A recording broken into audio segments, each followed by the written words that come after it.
राधे राधे राधे राधे राधे राधे राधे राधे राधे राधे राधे राधे राधे राधे।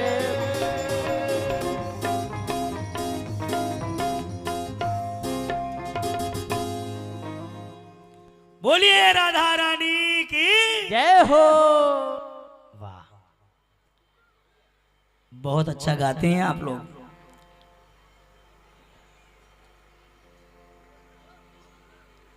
वृंदावन में बैठे हो ना महाराज जी, जैसे ही निवेदन किया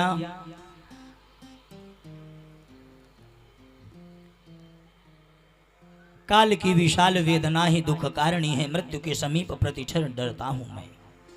महाराज जी ने स्थान छोड़ दिया, गंगा मां के चरणों में महात्मा राधे राधे का जाप कर रहे हैं। चारों तरफ जय जयकार हो रहा है।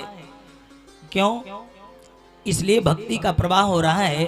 राजा दुख में था, उनको सब 7 दिनों में मृत्यु का जो श्राप लगा, इसलिए महात्माओं ने सोचा इनको धर्म से जोड़ दिया जाए। जब धर्म से जोड़ दिया जाएगा तो इनके जीवन का दुख चला जाएगा। आप अपनी आत्मा से बताइए, जब आपको ठोकर लगती है तो याद राम आते हैं ना? कोई जीवन में थोड़ा सा भी दुख आता है तो कोई और याद आता है राम के सिवा? अच्छा, अगर इस बात पे भरोसा न हो तो हमारी एक बात का आप अनुभव करना। आपका कोई घर का सदस्य, कोई भी व्यक्ति बीमार हो, उसको गांव में आप दवा दिलाइए, छोटी दवा खाने पे कोई फायदा न हो, कह दे भैया बाहर ले जाओ। आप उसको संडीला में दिखाइए, कोई फायदा न हो, कह दे भैया लखनऊ ले जाओ। आपने ट्रामा सेंटर में दिखाया, डॉक्टर ने कहा भैया पीजीआई ले जाओ। अभी आपको भगवान याद नहीं आए, और जहां आप पीजीआई में पहुंचे और डॉक्टर ने हाथ देखा, कहा भैया हमारे बस का नहीं, अब ले जाओ खिलाओ पिलाओ। तब आप मालूम क्या कहोगे? हे भगवान, अब तुम ही जानो। भाइयों, क्या पहले भगवान नहीं थे? बोलो। जब घर पे छोटी सी बीमारी थी तब क्या भगवान कहीं चले गए थे? बोलो भाई, तब भी तो भगवान थे, लेकिन तुम्हारा मन वहां नहीं पहुंचा। क्यों? जब समस्या लगती तब वो याद आते, ये कमी हमारी आपकी है। जब तुमने दूसरी जगह दिखाया तब क्या भगवान नहीं थे? तब भी तो थे, लेकिन तुमने एक बार भी भगवान को याद नहीं किया। जब लखनऊ में भी डॉक्टर ने कह दिया कि भैया अब बस का नहीं, तब तुम रोए, तब आखिर में क्या कहा? प्रभु अब सिर्फ आप जानो, अब तुम्हारे सहारे हैं।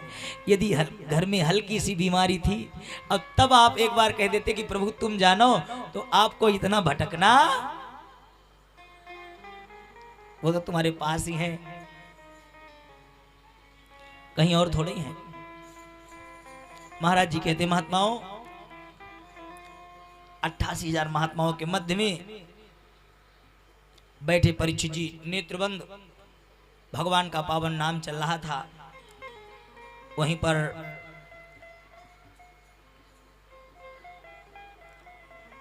महाराज शुकाचार्य जी का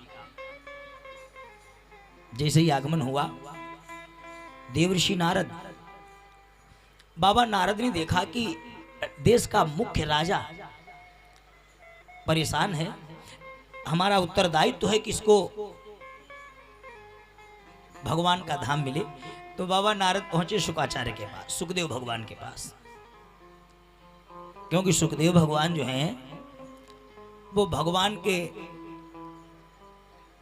समस्त रूपों के गुणों के जानकार हैं, डॉक्टर हैं। तो नारद जी ने कहा महाराज आज राजा के ऊपर संकट है, आप वहां जाइए और भगवान के 24 अवतारों की कथा उसको सुनाइए। तो जवाब दिया, हम अपनी मस्ती में मस्त हैं, हमको साधना करने दो। तो जवाब दिया महाराज यदि कोई डॉक्टर समझ ले कि हमारा मरीज परेशान जाना चाहिए, लेकिन आप ना कर रहे हैं। फिर एक उदाहरण दिया कि महाराज एक व्यक्ति अंधा था, अब वो अंधा आ रहा है, सामने कुआं है और कुएं के पास एक आंख वाला व्यक्ति बैठा है, और वो अंधा सीधा चलाया और कुएं में गिर गया। जब कुएं में वो गिर गया तो इसमें दोषी कौन हुआ? अंधा या आंख वाला? बोलो, आंख वाला हुआ ना। तो उसका उत्तरदायित्व क्या था? उसको जानकारी थी, इस विषय में ज्ञान था कि आगे कुआं, वो उसको सतर्क कर सकता था, लेकिन उसने नहीं किया, तो दोष किसे जाएगा? तो सुखदेव भगवान ने नारद जी से कहा दोष तो जाएगा उस आंख वाले को।